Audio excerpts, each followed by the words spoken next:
Si este canto fuera un piquete,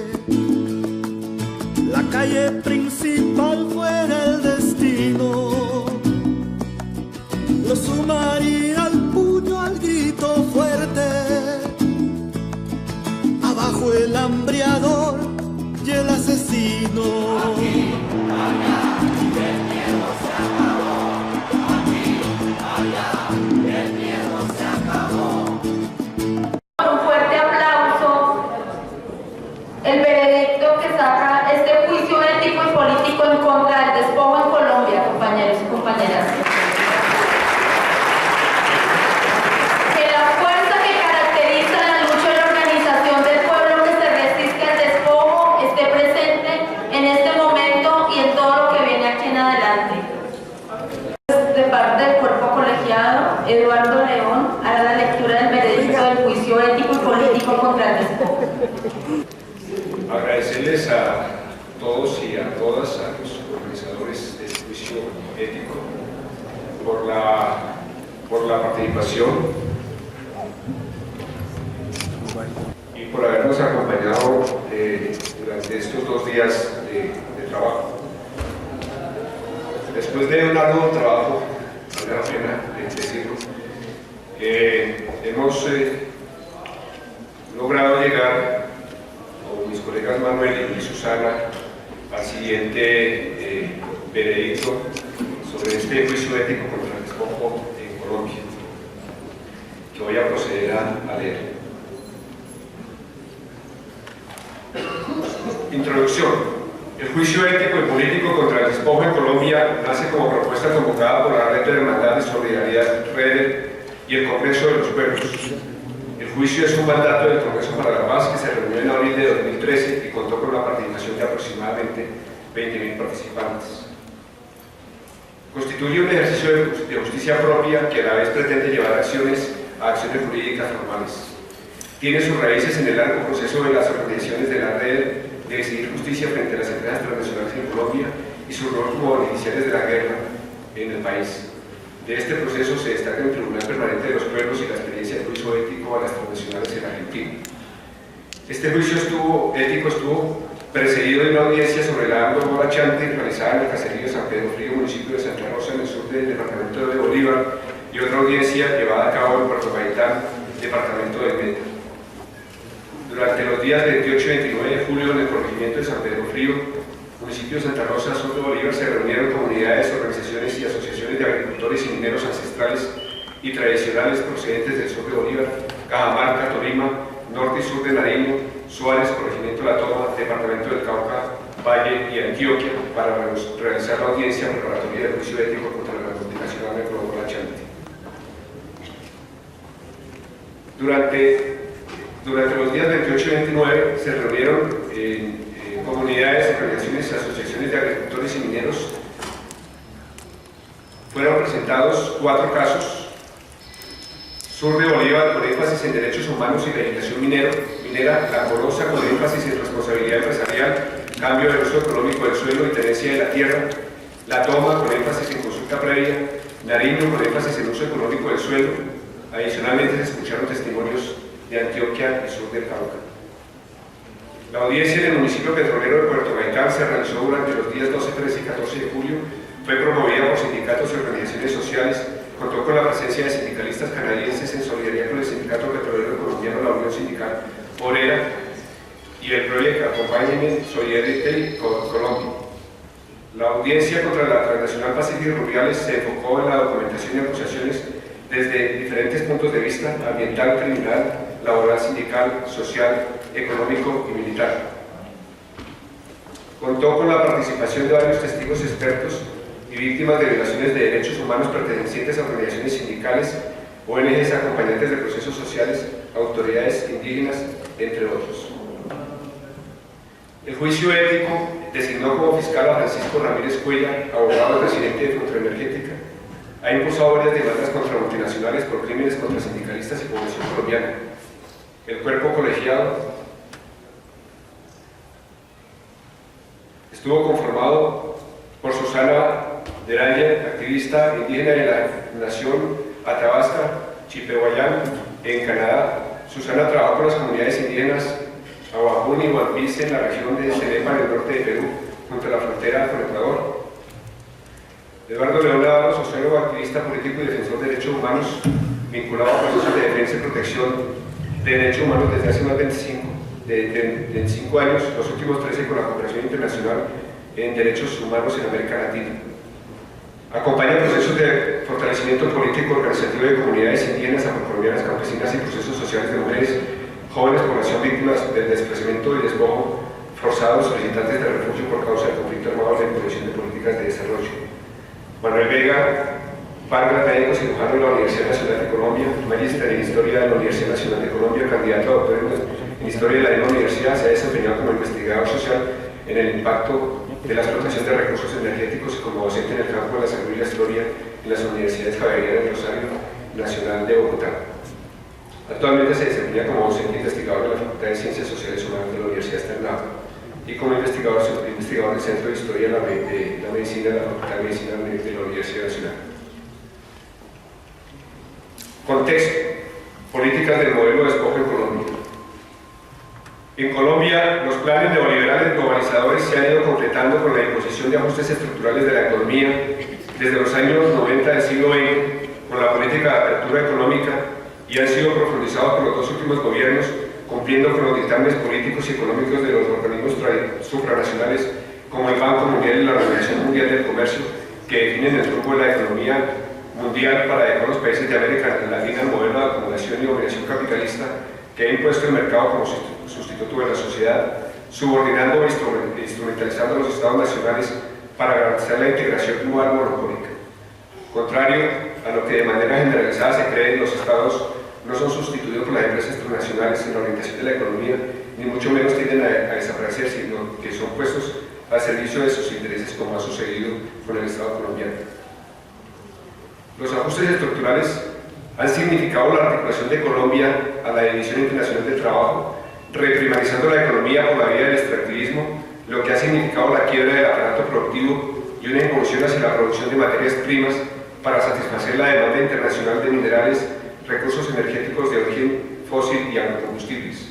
Las políticas estatales aseguran la disposición de los bienes de la naturaleza para su explotación intensiva por parte del capital internacional, brindándole nuevas líneas de producción y fuentes de especulación financiera para enfrentar sus crisis cíclicas manifiestas en la disminución de la tasa de ganancia.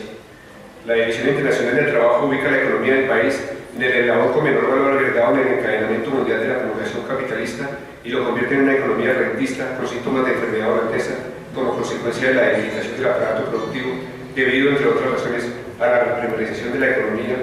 a la apreciación ficticia de la moneda y los tratados de libre comercio.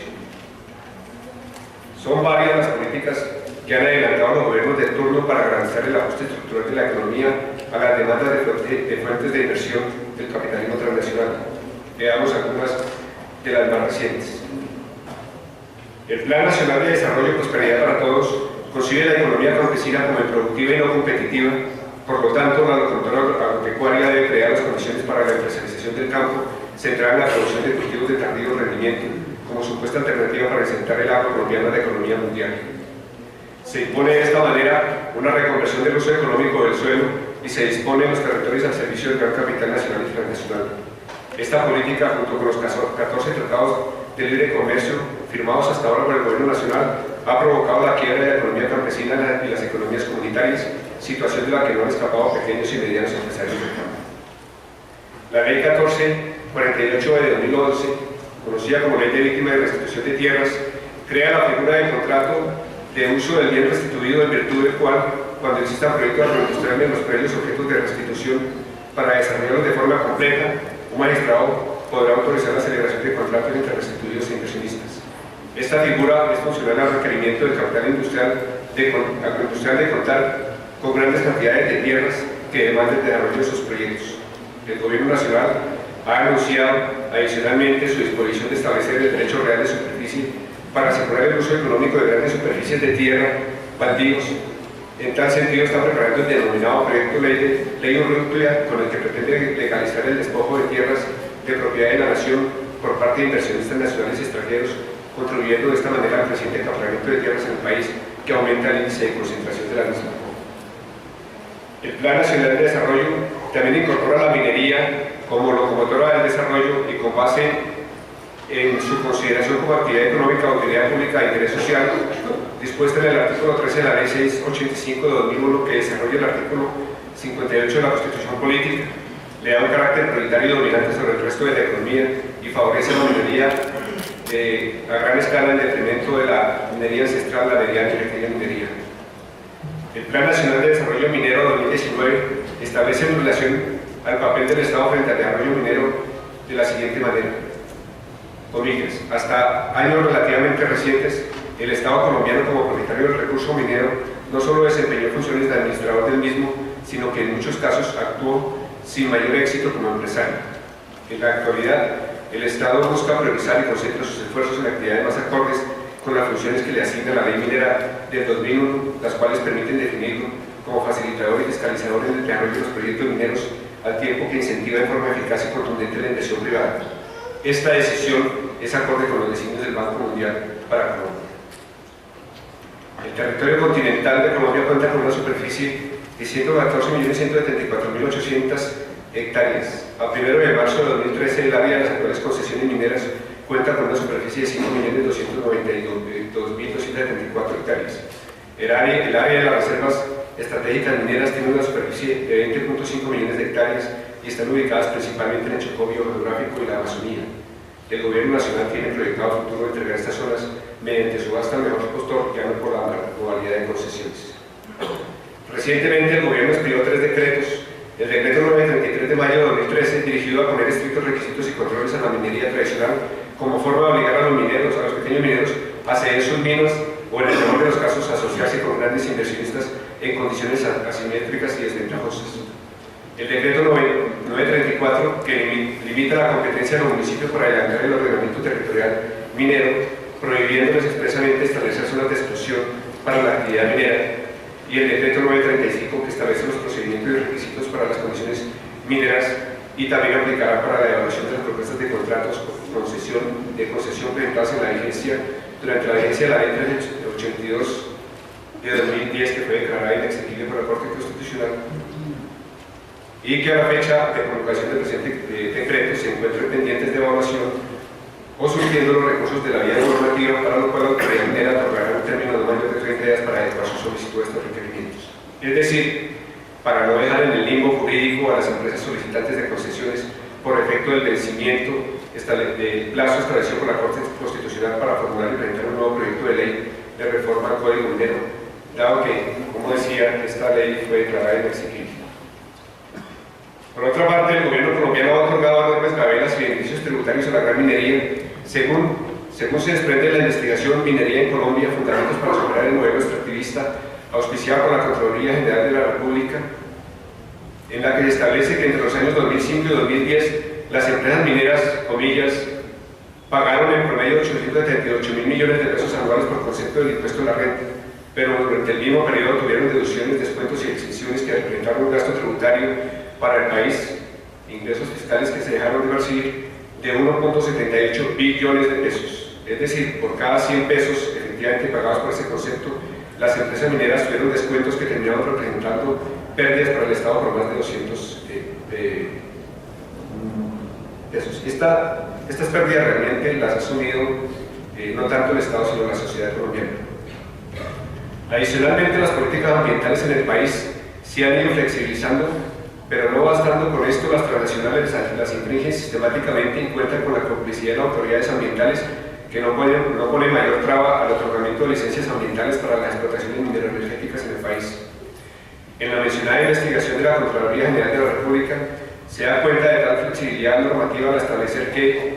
comillas, el decreto 501 de 1995 eliminó la necesidad de licencia ambiental para la exploración y circunscribió dicha actividad a la presentación del plan de manejo ambiental.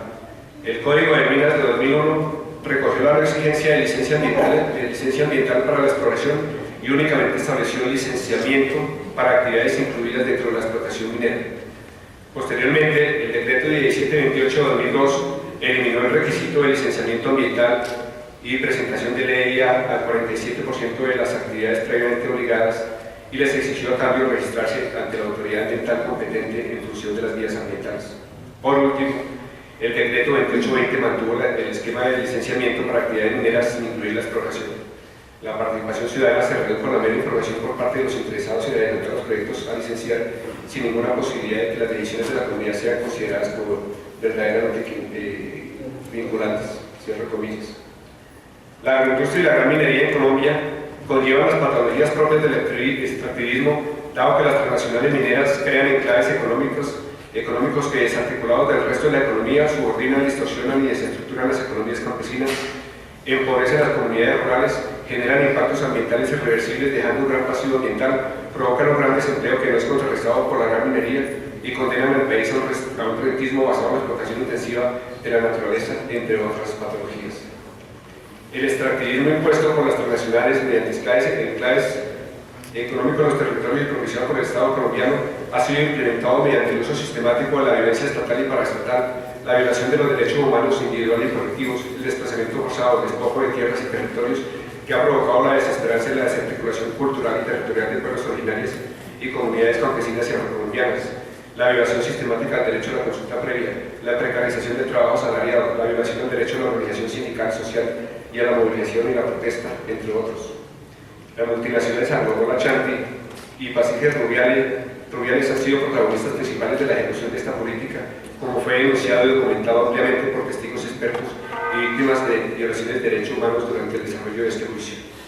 Anglo-Gold Ashanti es una compañía que fue creada en 2004 a raíz de la fusión de Anglo-Gold y Ashanti Gold Fields Corporation. Anglo-Gold Ashanti Limitada es ahora una productora global de oro con operaciones en 4 continentes. La compañía cotiza en las bolsas de valores de Nueva York, Johannesburgo, Accra, Londres y Australia, así como París, Bruselas y Bruselas. En 2008, AngloGold produjo 4.98 millones de onzas de oro a partir de sus operaciones, que se estima en 7% de la producción mundial. En 2009, la producción de oro cayó a 4.6 millones de onzas. En consecuencia, AngloGold se dio a conocer en Colombia en el 2007 con el anuncio del descubrimiento de la mina de La Colosa en el departamento de Tolima. Sin embargo, antes operaba a través de una empresa satélite llamada Sociedad Quedada S.A., fundada en septiembre del 2003 a partir de las empresas Quedada Limitada y Quedada Segunda Limitada, que fueron creadas en las Islas Vírgenes Británicas. Estas fueron creadas con el objeto de adelantar la explotación, beneficio y comercialización de oro y otros minerales asociados o no con el oro, que se encuentran en áreas comprendidas en contratos de concesión celebrados con el Estado o en contratos celebrados con particulares con títulos de propiedad privada. AngloGold Ashanti anunció 2 hallazgos importantes: la mina La Colosa en el municipio de Cajamarca, en Tolima, donde calcula hay 12 millones de onzas troy de reservas estimadas, y en Yade, con su socia de Gold, está desarrollando el proyecto de Gramalote en Antioquia, donde se encontró oro de beta con reservas de 2.39 millones de onzas troy. La empresa se constituyó el 16 de abril de 2004, como decíamos, después de que el Tribunal Superior de Ghana aprobó la fusión de AngloGold y Ashanti Gold Fields Corporation 3 días antes. A finales de 2007, Marco Tifani fue sustituido por Bobby Gorsel como gerente general de AngloGold, siendo nombrado director de la compañía el 17 de septiembre de 2007 y como gerente general el 1 de octubre de este año. El grupo cuenta con 20 operaciones mineras en el mundo y un número considerable de programas de exploración en regiones reconocidas como productoras de oro y en otros sitios del mundo prospectivos para metales preciosos.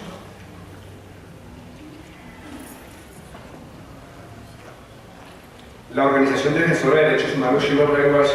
señaló a AngloGold Ashanti de financiar grupos armados en la República Democrática del Congo, hecho que no fue negado por la empresa, quien se limitó a afirmar que se trató de bajos desembolsos hechos por la fuerza, situación que es negada por el grupo armado benefactor de sus aportes. La organización ambientalista más reconocida internacionalmente, Greenpeace, dio a AngloGold Ashanti en enero de 2011 el premio de la contaminación de la tierra y el envenenamiento de las personas como consecuencia de la extracción minera de oro en Ghana. Greenpeace señala que los estragos de la actividad minera en Ghana hoy son irreparables. En materia ambiental, responsabiliza a la empresa la destrucción de 50 ríos. Muchos de estos se han secado por erosión, producto de la extracción de oro, y otros están seriamente contaminados por la mayoría de los desechos tóxicos de esta actividad se vierten allí. A pesar de que en 2004 la empresa se había comprometido a mitigar el daño ambiental, se señala que en febrero de 2010 La Agencia de Protección Ambiental del país tuvo que cerrar 2 minas porque la empresa continuaba afectando los ríos que provienen de agua de las comunidades. En Sudáfrica, país de origen de Angora Ashanti, durante 3 meses del año 2012 se produjeron huelgas en donde los mineros exigían mejores condiciones laborales y aumentos salariales. Ante esta protesta, la decisión de AgroGold fue la despedida a 12.000 mineros que habían participado en las mismas. En ese entonces, la oposición de la empresa fue transmitida a través de un comunicado de su presidente Mark Cutifani,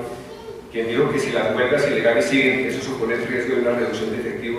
efectivos prematura en los sitios sudafricanos de Angora Ashanti. La empresa transnacional Pacific Rubiales Energy Corporation hace su incursión en el país en el año 2004 bajo el nombre de Pacific Stratus Energy, que al momento de su fundación tuvo un gran aporte de capital canadiense procedente del magnate Frank Juster y la experiencia de directivos de PDVSA, Ronald Patín, Francisco Arata, Serafino Lacolo y Miguel de la Campa. Esta empresa se fusionó con Petro Rubiales, que tenía adjudicado el contrato de explotación de campos rubiales en el departamento del Meta. Dicha empresa era de propiedad del brasileño Germán Efranovich, dueño de Avianca. De esta manera se dio paso a la creación de Pacific Rubiales Energy en la Bolsa de Valores de Toronto, ciudad donde tiene su casa principal. La estructura de la empresa en Colombia se hace a través de empresas que esta controla, como el caso de Metapetróleo, la cual le vende el crudo a otras empresas que se ubican en paraísos fiscales como Panamá o las Islas Caimán, las cuales venden el recurso a precios de mercado en el Golfo de México. El Estado colombiano les garantiza excelentes condiciones fiscales, un batallón minero energético, una importante red de oleoductos como el de Los Llanos y el Bicentenario. Esta empresa, solo para el año 2011, logró utilidades cercanas a los 554 millones de dólares, logró pagar salarios a sus directivos Ronald Patín, Francisco Arate, Serafino Lacolo y Miguel de la Campa por valor aproximado de 1.600 millones de pesos mensuales. Además, logró posicionarse como la segunda empresa petrolera más importante del país después de Ecopetrol, con cerca del 35% de la producción de hidrocarburos a nivel nacional. La empresa Pacific, su subsidiaria Metapetróleo y la empresa Producto de los Llanos Orientales, de la cual Pacific Rubiales es accionista, tienen una trayectoria de incumplimiento de deberes constitucionales y prácticas antiéticas frente a los derechos colectivos y del medio ambiente de la población colombiana. Específicamente han causado impactos ambientales y sociales generados por las actividades de explotación en los campos petroleros del Meta, los cuales han sido denunciados por comunidades indígenas, defensores de derechos humanos, organizaciones sociales y sectores de la población que viven en las zonas de influencia del proyecto. También han sido responsables de persecución sindical, precarización laboral, señalamientos y amenazas y de promover un tipo de apartheid contra las personas que consideran peligrosas para sus actividades económicas, a quienes incluyen en listas para ser vetadas para efectos de contratación laboral. A lo largo del juicio y las audiencias previas se ha logrado obtener un conjunto de testimonios orales, escritos, documentales, grabaciones de informes técnicos. A través de ellos ha podido hacerse una idea de la gravedad de las violaciones de derechos humanos ocasionadas por la actividad de estas empresas en las regiones del Meta, Casanare, en las regiones de Cauca, Tolima. Esta es la diversidad de situaciones y hechos que dan pie para hacer esta afirmación, que acá solo se hará una descripción general de las distintas modalidades de violaciones detectadas y se señalarán algunos de los casos más graves o emblemáticos en los cuales, a la luz de los hechos, se han violado los derechos humanos y pues, de los cuales se tienen evidencias definitivas. Entonces vamos a resumir, digamos, fue muy difícil porque se presentaron muchos casos y muchos hechos en este proceso, pero vamos a resumir en 7 apartados grandes los principales hechos que se pudieron registrar y que, al decir pues, del colegiado, tienen un sustento suficiente para este proceso de juzgamiento. Como lo afirma la Contraloría General de la Nación en su informe, según Futura Energética, el 80% de las violaciones a los derechos humanos que ocurren en Colombia se presentan en municipios minero-petroleros, 35% del territorio nacional. El 87% del desplazamiento forzado sale de estos municipios y quienes reciben regalías por producción energética, el 78% de crímenes contra sindicalistas, el 89% contra indígenas y el 90% contra afrodescendientes se cometen en áreas minero-energéticas. La relación entre la actuación de las transnacionales en el país, el conflicto social que ellas producen y la guerra que vivimos en Colombia no es casual. El conflicto armado interno colombiano dejó al menos 220.000 personas asesinadas, 25.000 desaparecidas y 4.744.046 desplazadas en el periodo comprendido entre 1958 y 2012, según el informe presentado por el Centro de Memoria Histórica en los últimos meses. Según estos datos, de los 220.000 asesinatos documentados, 177.307 fueron perpetrados contra la población civil y unas 40.787 víctimas mortales corresponden a las partes combatientes. De los 16.340 asesinatos selectivos registrados por el Centro de Memoria Histórica entre el 81 y el 2012, los paramilitares fueron responsables del 38.4% de los casos y otros grupos pues, de la proporción adicional. Todavía siguen desaparecidas en Colombia 25.000 personas desde 1985, según informaron sus allegados, mientras que entre 1970 y el 2010 un total de 27.023 personas han sufrido el drama del secuestro perpetrado por las guerrillas en un 90.6% de los casos. El desplazamiento forzado ha sido un flagelo para 5.712.000 personas, aunque este delito se ha cometido con más frecuencia en los últimos 16 años, puesto que en este periodo se registraron 474.000 casos. De las 1.982 masacres cometidas entre 1980 y el 2012, se atribuye a los grupos paramilitares 1.166 casos, que representan un 58.9%, seguido por las guerrillas y luego por la fuerza pública. La violencia sexual en el marco del conflicto entre el 85 y el 2012 ha dejado 1.754 víctimas, mientras que las minas y otras han afectado a 10.189 personas. Cifras que en todo caso pues, subestiman lo que realmente ha pasado en el país, son solamente aproximaciones, pero que ya van dando cuenta de un asunto importante, y es la presencia de ese conflicto armado, de procesos de victimización en regiones sobre todo donde se producen estos procesos de extracción de recursos naturales. Bien, esta situación de violencia se extiende por todo el territorio nacional, pero más allá del conflicto armado, el país se desangra por diversas formas de asesinatos y agresiones, las cuales solo pueden tener una clara explicación en el conflicto social, producto de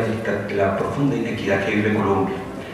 Abro comillas, en el país más feliz del mundo, de acuerdo con la encuesta de alguna firma consultora internacional, cada hora mueren 2 personas en hechos violentos. Al día, 48 colombianos yacen fríos en el pavimento, fulminados por una bala o un puñal, cierro comillas. Entre junio y julio de 2002 y julio de 2006, 11.292 personas fueron asesinadas o desaparecidas al margen de los combates. Esto significa un promedio de 7.8 personas muertas cada día. El 75.1% de estas muertes se atribuyen a la responsabilidad del Estado por perpetración directa, por tolerancia o apoyo a violaciones cometidas por grupos paramilitares. Según cifras reportadas por el Centro de Referencia Nacional sobre Violencia del Instituto de Medicina Legal, en 2012 se registraron 5.505 muertes en Colombia, de las cuales 4.407 eran hombres y 1.093 mujeres. En cuanto a las lesiones no fatales en accidentes de transporte, en 2012 se registraron 35.206 víctimas. Durante el primer trimestre del 2013, las víctimas ascienden a 2.609. De estos 2.609, por lo menos 200 colombianos han resultado muertos en lo que va a ocurrir el presente año, hasta el 31 de agosto, por causas del conflicto armado. Quiere decir que gran parte de la población que muere en Colombia muere por otras causas que están directamente relacionadas con esa inequidad social de la que ya hablábamos, y esa inequidad social a su vez está claramente relacionada con ese contexto de extracción de recursos naturales que hemos podido registrar a lo largo de este tribunal. Dentro de la evidencia presentada en este tribunal en materia de derechos humanos se resaltan diversos hechos en relación o como producto de la actuación directa o indirecta de las empresas transnacionales que redundan en una vulneración de los derechos de sindicalistas, campesinos en las regiones y población en general, y que suceden sobre todo en esas zonas donde dichas compañías realizan trabajos de extracción petrolera y que pues, se producen sobre población inerte. Estas violencias van desde asesinatos selectivos, detenciones arbitrarias, desplazamientos forzosos, amenazas de muerte, agresiones de la fuerza pública al servicio de las compañías y contra los trabajadores y los pobladores de estas regiones. Dentro de estos hechos se documentó el asesinato de un líder del Agromisbol y tortura a pobladores de Río Viejo, ocurridos el 25 de abril del 97. Del mismo modo, se registró el asesinato del presidente de Agromisbol en Aguachica, el 20 de junio de 1997, y la ejecución de Giovanni Vega Tencio, Jairo Villalba, Alberto Campuzano Zuleta y la desaparición forzada de Osnadier Solano Zuleta, ocurridos en 2004. Del mismo modo, se registraron amenazas contra líderes afrocolombianos en la región del Cauca, en el contexto también de la explotación que hacen allí las empresas mineras como Angola Chanti, y hostigamientos sobre dirigentes sociales de esas comunidades afrodescendientes. Es decir, aquí también se presentó evidencia suficiente en este tribunal para constatar una afectación directa de las comunidades negras, los pueblos afrodescendientes y también de los pueblos indígenas en las diferentes regiones del país. Hay que incluir también la detención arbitraria y tortura de sindicalistas del abuso, del sindicalista Alexander García, que fue documentada también en este tribunal, y de George Valencia, ocurrida en 2012, las acusaciones y procesos de judicialización contra Jason Vázquez y el asesinato del sindicalista del abuso Milton Rivas el 12 de diciembre de 2012 en Puerto Meta. Todos estos hechos en el contexto de los conflictos sociales y los procesos de protesta social que los trabajadores desarrollan con justo derecho en esa región de Puerto Gaitán. Bien, este conjunto de hechos realizados unas veces por grupos paramilitares, otras por el mismo ejército colombiano, se han producido en regiones donde realizan sus actividades extractivas las empresas Angola Chanti y Pacífico Rubiales, en contra de dirigentes sociales, líderes sindicales o campesinos que han denunciado actividades ilegales de las empresas o que han exigido sus derechos fundamentales al trabajo, a la vida, al territorio o al cuidado del medio ambiente. Aunque no se presentaron pruebas de una acción directa de la empresa en estos hechos, la relación entre empresas y fuerzas de seguridad o la misma fuerza pública que cometieron sus crímenes, relaciones que van desde la financiación hasta la presencia directa de los unos y los otros actores en el territorio, así como los señalamientos que hacen las mismas personas de la empresa sobre las víctimas de la violencia y todos los elementos del contexto que se han puesto aquí en el tribunal, permiten establecer nexos indirectos entre los hechos ocurridos y las empresas que hemos mencionado. Bien, el segundo conjunto de hechos está relacionado con el despojo criminal contra el pueblo colombiano a través de la creación de una legislación que perjudica los intereses de los colombianos. Las cifras que presenta el país como uno de los más desiguales del mundo ilustran claramente que Colombia no es una buena democracia, que su problema no es solo una amenaza terrorista focalizada y que el sustrato de los conflictos está ligado a una trama social fragilizada por el irrespeto a la vida y a los derechos económicos, sociales y culturales de amplios sectores de la sociedad colombiana. Basta mencionar el coeficiente de Gini que mide la desigualdad por distribución del ingreso y el cual alcanzó en el 2011 un 54.8%. Entre el campo y la ciudad y entre regiones las diferencias son reveladoras. Para 2011 la pobreza rural ascendió a 46% y la rural al 30%. En Pasto, por ejemplo, la pobreza fue del 40%, mientras en Bucaramanga fue del 10%. Según el estudio que elaboró en el 2011 el Programa de Naciones Unidas para el Desarrollo, Colombia ocupa el puesto 87 en el escalafón de desarrollo humano entre 187 países. No obstante, al ajustar esa calificación, teniendo en cuenta la desigualdad, el país pierde 24 puestos. Por otra parte, la tasa promedio de crecimiento anual del índice de desarrollo humano ha tendido hacia el interior. En efecto, mientras entre 1980 y el 2001 fue de 0.83, para el periodo 1990 y 2011 fue de 0.85. En 2011 fue del 0.71%. Y en términos de desigualdad, los dos países con niveles superiores a los de Colombia, en ese estudio, según el estudio del Perú, eran Haití y Angola. A esta evidencia incontestable se suman otros dos factores: la precariedad en la existencia de amplias capas de la población, revelada en el desempleo y en el bajo nivel de los salarios, y la fragilidad de los derechos sociales sobre los cuales descansa buena parte de las posibilidades para que el país comience a superar sus desigualdades. Para 2011, apenas el 27% de los asalariados ganaban más de 2 salarios mínimos mensuales, mientras el porcentaje de hombres y mujeres con educación secundaria solo alcanzaba el 47.6% y el 48% respectivo entre hombres y mujeres. Según el DANE, la pobreza en Colombia había bajado en los 2 últimos años, pues el índice de Gini pasó de 0.5 en el 2012, pasó al 0.5% en el 2012, mientras en el 2011 fue de 0.54. Pese a la supuesta caída de los índices a nivel nacional, caída que descansa más bien en los cambios en la forma de medir y menos en las transformaciones de la realidad colombiana, en las zonas rurales la pobreza afectaría a más de la mitad de la población.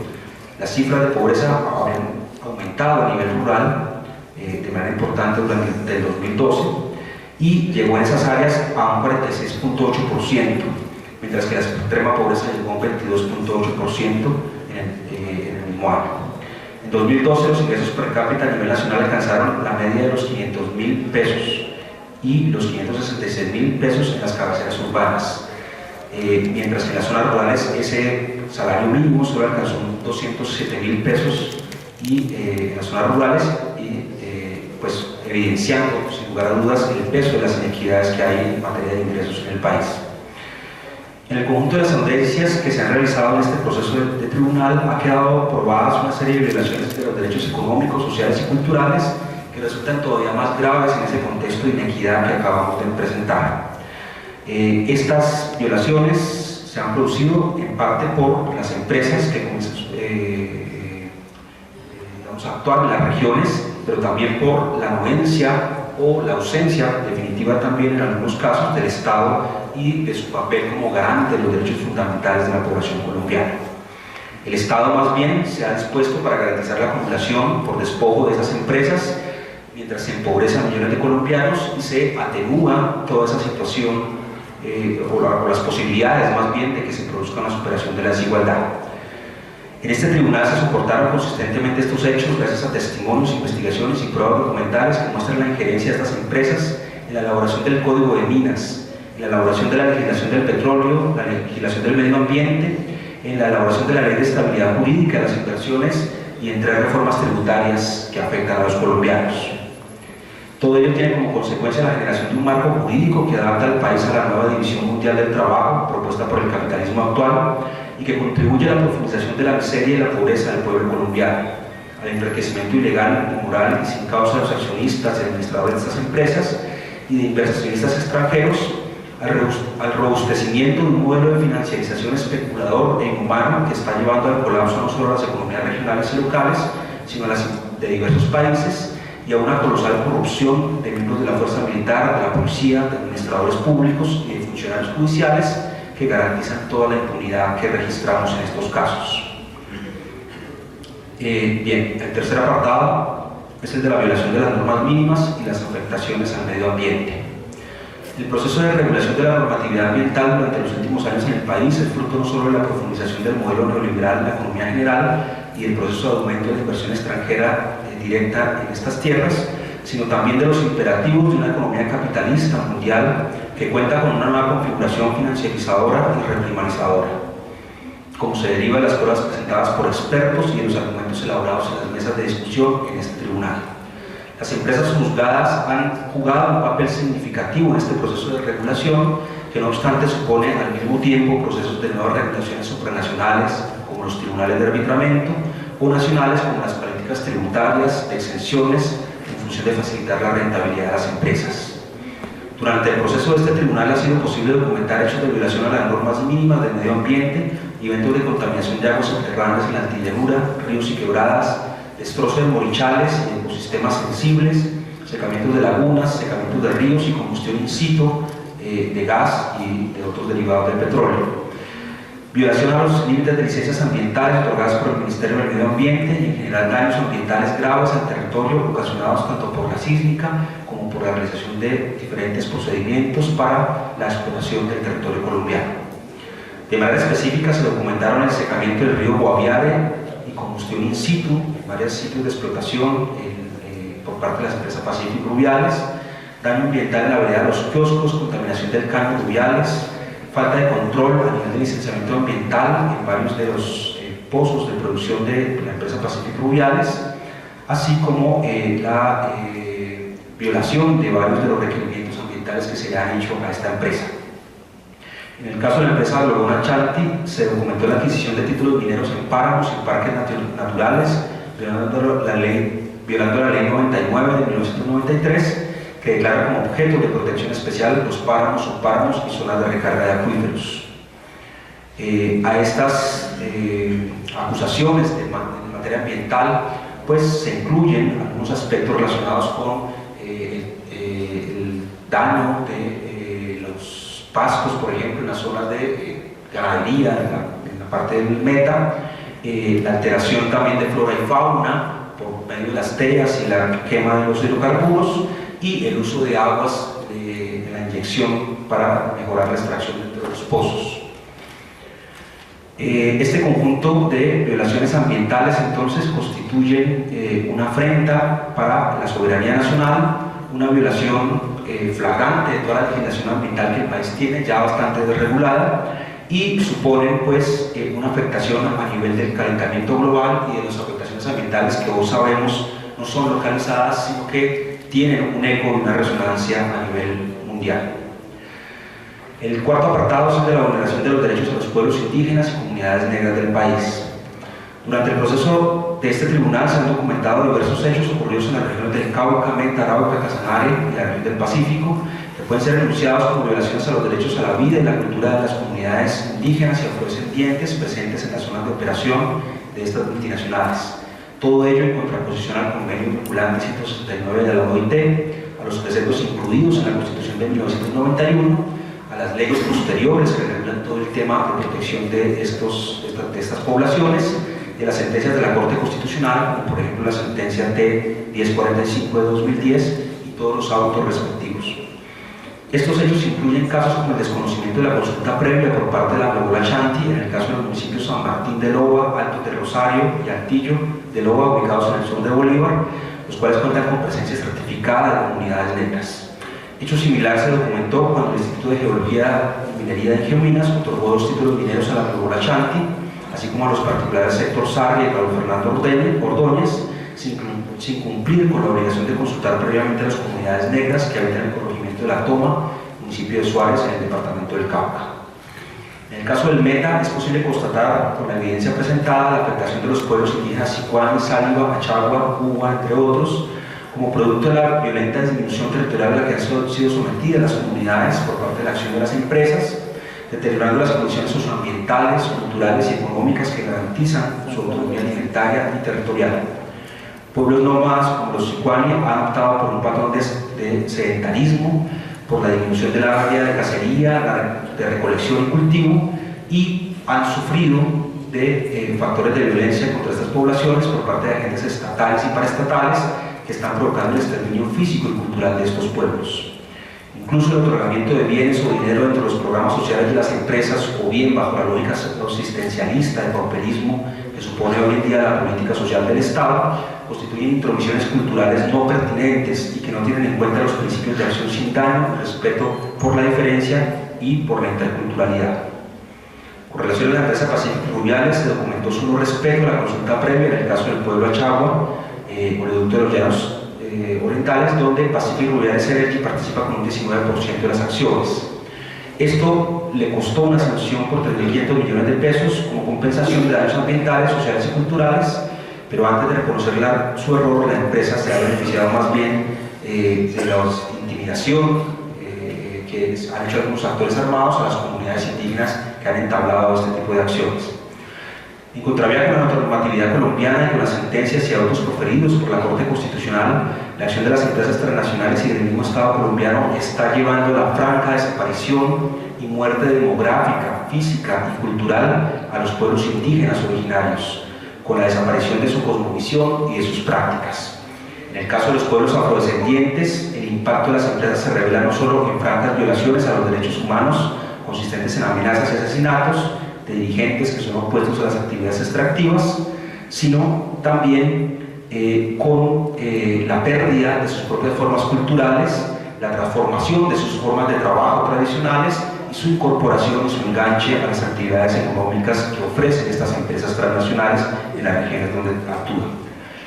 La situación en particular de los pueblos indígenas, en el caso de Pacífico Rubiales, es más grave si se tiene en cuenta que los pueblos Sicuani, Piapoco, Achagua se encuentran en riesgo de exterminio físico y cultural, según lo determinó el auto 04 de la Corte Constitucional de 2009, que ordenaba justamente la protección especial y la salvaguarda de esos pueblos.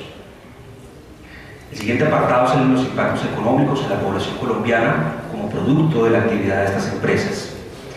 Como lo presentaron algunos expertos el día de ayer, el extractivismo cuenta con varios mitos que han sido desmentidos por diferentes hechos que han sido documentados en este tribunal. La idea según la cual las economías nacionales basadas en la extracción de minerales y petróleo pueden alcanzar un desarrollo elevado son refutadas de inmediato por la pobre generación de empleo y la poca distribución y redistribución de la riqueza que padece el país, pese al incremento astronómico de la inversión extranjera directa en estos dos sectores durante los últimos años.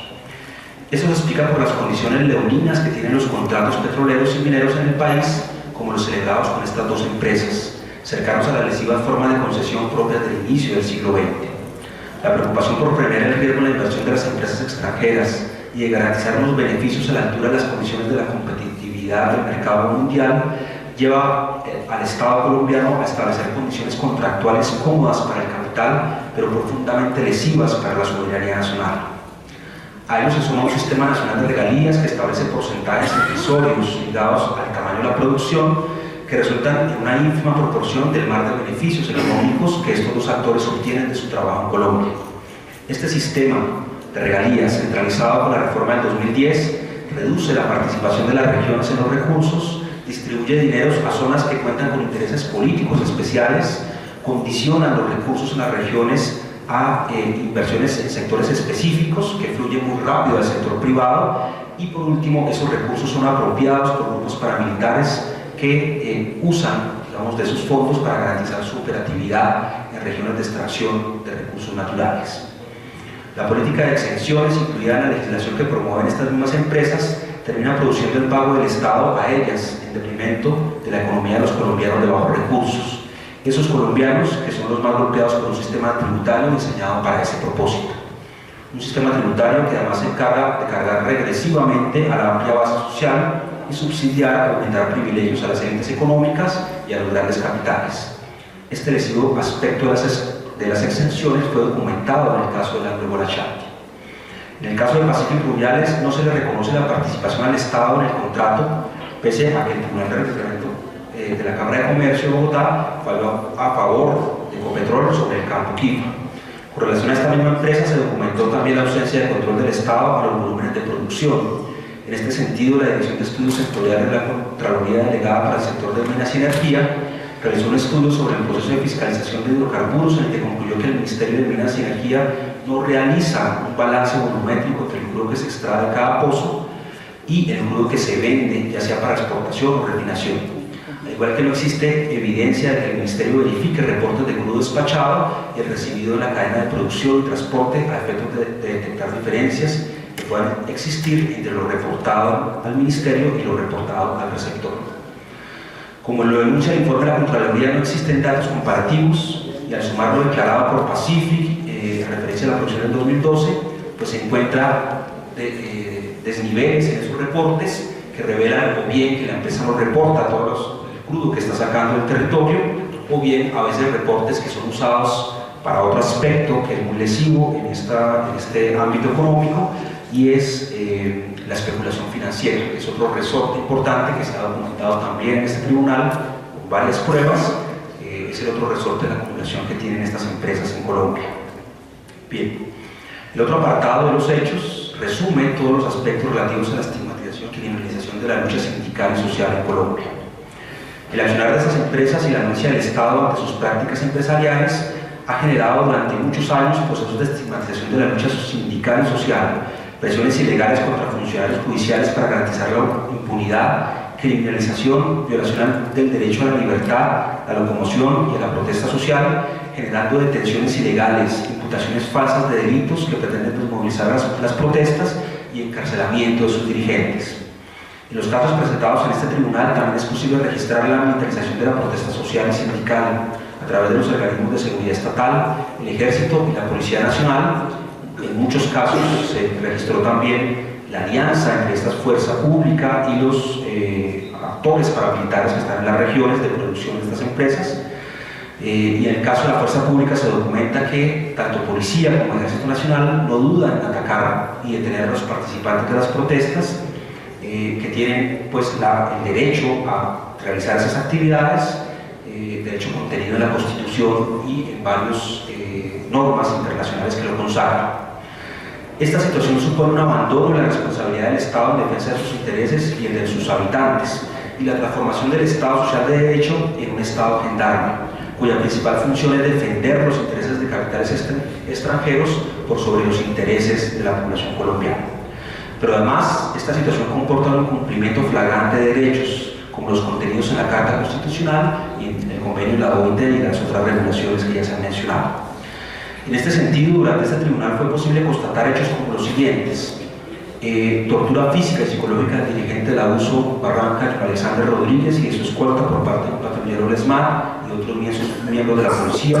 hechos denunciados a la Procuraduría el 18 de febrero de 2013 en el contexto del conflicto laboral que tiene lugar con la empresa Rubiales en la región del Meta. Además, en este caso, la impunidad es total, pues tomadas algunas pruebas en la etapa de investigación, la Fiscalía decide archivar el proceso y trasladarlo a la justicia militar. En otro caso, de acuerdo con la denuncia realizada también por los trabajadores del abuso, se realizaron intervenciones de agentes encubiertos de la fuerza pública en reuniones de los trabajadores y la detención ilegal de varios de esos trabajadores durante el 2012. La impunidad también se ve reflejada en el fallo de la justicia penal militar, en el que se ordena archivar la investigación contra miembros del ESMAD que agredieron física y psicológicamente al señor Jason Vázquez. Como se constató, varios dirigentes sindicales y defensores de derechos humanos han sido objeto de persecución judicial por parte del Estado colombiano en el contexto de la lucha social que tiene lugar en torno a la explotación petrolera de Pacífico Rubiales en el Meta. A estos hechos se suma la detención de Fadló Leguizamón y el allanamiento de 19 casas en la vereda del Porvenir, donde se encontraron armas y droga en cada casa, puestas allí presuntamente por las mismas autoridades. También se ha producido la militarización de los campos petroleros, en el caso de Pacífico Rubiales. Allí se logró obtener en este tribunal evidencia suficiente para mostrar cómo el ejército está al servicio de estas empresas, recibe órdenes de estas empresas, y no solo eso, sino que apoyaban fuerzas de seguridad privada, impide el acceso de funcionarios públicos, congresistas, como en el caso de Alexander López, que también fue documentado durante las audiencias de este tribunal, y que impide verificar cuál es la condición real de los trabajadores que se encuentran allí al interior de los campos petroleros. A las ilegítimas restricciones de la fuerza pública para la libre circulación tanto de trabajadores como de cualquier colombiano se suma la presencia de seguridad privada en la vía pública, en el caso de la contratista Pacífico Rubiales. Esta empresa, Esta empresa termina definiendo quién pasa por la vía pública y quién no. Ante estos hechos, la alcaldía de Puerto Gaitán reconoce la existencia de estos retenes, pero asegura no saber de los permisos que pueda tener la multinacional para establecer estas acciones. De este hecho dan cuenta varias de las evidencias, cartas y comunicados que se han recogido como pruebas durante este proceso. Finalmente, en el caso de Pacífico Rubiales, este tribunal constató violaciones al derecho de asociación, ya que los esquemas de seguridad de la empresa bloquearon la participación del abuso, termotécnica, y bloquearon, como ya se mencionó, la visita de Alexander López a los campos. Este conjunto de violaciones, además de afectar los derechos sindicales y de organización de la sociedad, suponen una grave violación de la soberanía nacional sobre el territorio por parte de intereses capitales que no tienen el más mínimo respeto por los habitantes del territorio nacional ni por sus derechos. El otro apartado es el de la vulneración de los derechos laborales. Han sido de conocimiento en la opinión pública nacional e internacional las precarias condiciones laborales a las que son sometidos los trabajadores de Campos Rubiales y los conflictos sociales y laborales que todo ello ha desencadenado en los últimos años. Políticas de terciarización, desconocimiento de mínimas normas de seguridad industrial, bajos salarios, negación de los derechos de organización, sindicalización, negociación colectiva y movilización, además del impulso de sindicatos al servicio de las mismas empresas y sus empresas, son solo algunos de los elementos que se han mencionado y se han documentado en este tribunal. En el caso de Pacífico Rubiales se constata con pruebas documentales los despidos ilegales y los mecanismos de veto basados en la pertenencia al sindicato del abuso, el veto a trabajadores como Diego Iván Díaz Rivera, José Dilio Naranjo por parte de la empresa Duflo, con prohibición de su ingreso al campo de trabajo, y otro conjunto de vetos que han hecho realmente que el acceso y el derecho al trabajo sea limitado y violado, pero además que se produzca una estigmatización y una persecución a muchos de estos trabajadores que se les impide desarrollar sus actividades laborales. A estas prácticas se suma la suspensión del contrato de Juan Carlos Hernández Escamilla con Barzaní y otros casos documentados ampliamente, hasta uno que nos llegó el día de ayer, nos llegó una prueba documental por parte del abuso y que revelan pues la actitud de estas empresas en la vulneración de esos derechos laborales mínimos. Como conclusión de esos hechos, se logró documentar en este tribunal en todos esos 7 aspectos, en los aspectos de detrimento económico, violación de derechos humanos, violación de derechos sindicales y laborales, en las violaciones al medio ambiente y las violaciones a los derechos especiales de los pueblos indígenas y de los pueblos afrodescendientes, como hay una evidencia suficiente para mostrar que la actuación de estas empresas, sustentada en la acumulación económica y no en la garantía de los derechos de los colombianos, pues constituyen realmente la afrenta y la punta de lanza de todo ese capital extranjero en Colombia, y que la situación, digamos, se está produciendo con la total anuencia y responsabilidad del Estado colombiano. En el marco de estos hechos, en todos los aspectos aparece la relación directa con el Estado colombiano, bien por actuación con las fuerzas militares, bien por esas relaciones ocultas que se van encontrando allí entre militares y paramilitarismo, o bien porque ese marco general de la política que fabrica el Estado, con las presiones internacionales y con la participación de las demás empresas, facilita un objetivo fundamental de estas empresas, y es la acumulación de capital a partir de la explotación de los recursos, de la explotación de la mano de obra de los colombianos y de la vulneración del territorio, del despojo y de todas estas prácticas que se han documentado acá. Bueno. Tomamos en cuenta los análisis de los testigos expertos acerca de las políticas de desarrollo impuestos en Colombia, funcionales a los intereses del gran capital transnacional, que incluyen la expedición de normas claramente favorables a las empresas transnacionales y el detrimento de los pueblos y comunidades y de la soberanía nacional, como queda evidenciado en la primera parte de este escrito, analizando detenidamente los testimonios de los testigos que han sido víctimas de violaciones de derechos humanos por parte de las empresas AHA y Pacific Rubiales Energía, con la ausencia, complicidad y en varias oportunidades por acción directa del Estado colombiano a través de la fuerza pública y la amplia documentación probatoria presentada por el fiscal señor Francisco Rodríguez, el cuerpo colegiado de jueces de este juicio étnico contra el despojo en Colombia, condena a las empresas transnacionales AngloGold, Ashanti, Pacific Rubiales y subsidiaria Meta Petroleum Corp. por violación de los siguientes derechos humanos: violaciones graves a los derechos laborales, violación a la libertad de asociación sindical, violación del derecho a la protesta social, desprecio de la dignidad y la vida de los trabajadores y las comunidades y instigadores de asesinatos selectivos de dirigentes sindicales, indígenas y organizaciones sociales, violación al derecho a la alimentación, vulneración de los derechos colectivos a la tierra, los recursos naturales, los derechos de participación, especialmente la consulta previa, violación de los derechos culturales, espirituales y ancestrales, así como el desarrollo propio y autónomo de los pueblos originarios, violación a la legislación ambiental vigente en el paz y responsabilidad directa y activa en el deterioro del medio ambiente, secamiento de ríos y caños, deterioro irreversible de ecosistemas, afectaciones al aire, la tierra, la flora y la fauna, por crímenes financieros relacionados con defraudación de inversores, especulación financiera y evasión sistemática de impuestos, desfalco en Estado en materia de legales, por injerencia en la formulación de políticas públicas favorables a sus actividades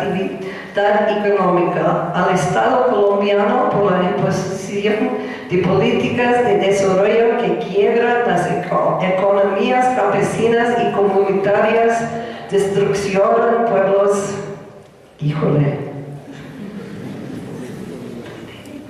pueblos, comunidades y culturas ancestrales y tradicionales, entregando amplios territorios a transnacionales para que explotan indebidamente los bienes de la naturaleza, comprometiendo la sostenibilidad y viabilidad económica del país, la soberanía nacional y la soberanía alimentaria, por la violación de los derechos humanos a la vida, organización, protesta social, trabajo, alimentación, libre movilidad y permanencia en los territorios, derechos territorios colectivos de pueblos indígenas y comunidades afrocolombianas y campesinas, el derecho al agua, el derecho a la salud y un ambiente sano, y los derechos sexuales y reproductivos, por la creación y fortalecimiento de grupos paramilitares para favorecer la implementación de políticas extractivistas, la explotación de recursos naturales y el favorecimiento de la implementación de enclaves económicos, por el empobrecimiento generalizado de amplias capas de la población, por la violación de convenios internacionales de derechos humanos y las disposiciones de la Carta de Argos sobre los derechos de los pueblos. Recomendaciones al movimiento social popular a continuar y fortalecer los procesos de denuncia y resistencia contra la actividad económica depredadora de las transnacionales y la trabajar por las construcciones de planes de vida alternativos al desarrollo capitalista que arresta con los territorios. Impulsar una red nacional e internacional de solidaridad y lucha contra el extremismo y en defensa de la autodeterminación de los pueblos. Al gobierno nacional a revertir las actuales políticas de desarrollo, a consultar ampliamente a la sociedad colombiana, especialmente a los sectores sociales populares, pueblos originarios y comunidades afrocolombianas, y tomar en cuenta sus propuestas en el marco del actual proceso de paz que se adelanta en el país, como garantía de que ésta sea firme y duradera y lo enrumbe hacia la democracia y la justicia social, única garantía real de no repetición del conflicto social y armado. Hacer la represión sistemática contra las comunidades, sus líderes y organización en complicidad con las transnacionales en razón del ejercicio de sus derechos fundamentales a la organización, la movilización, la protesta social. Los pueblos indígenas pertenecen a las primeras naciones de todas las Américas, el mundo y Colombia. Por tal razón, ellos deben tener más voz, mejor presencia, más apoyo y más solidaridad en sus procesos culturales y planes de vida.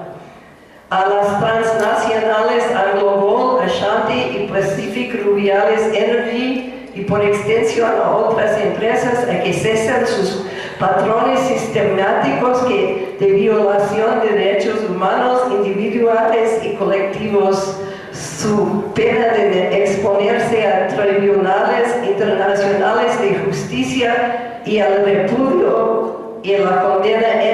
ética mundial. El cuerpo colegiado de jueces insista a la cooperación internacional al examinar y desarrollar sus políticas de cooperación en el país, respetando absolutamente la normatividad internacional en materias de derechos humanos y a desarrollar sus programas en el marco de los principios de la acción sin daño. Durante el juicio se denunció por parte de los testigos actuales de algunas agencias de colaboración internacional que contribuyen a la vulneración de los derechos humanos y a la imposición de políticas económicas lesivas para las comunidades. Gracias. Como una señal y una muestra de este cuerpo colegiado, recibimos este veredicto del juicio ético y político contra el despojo.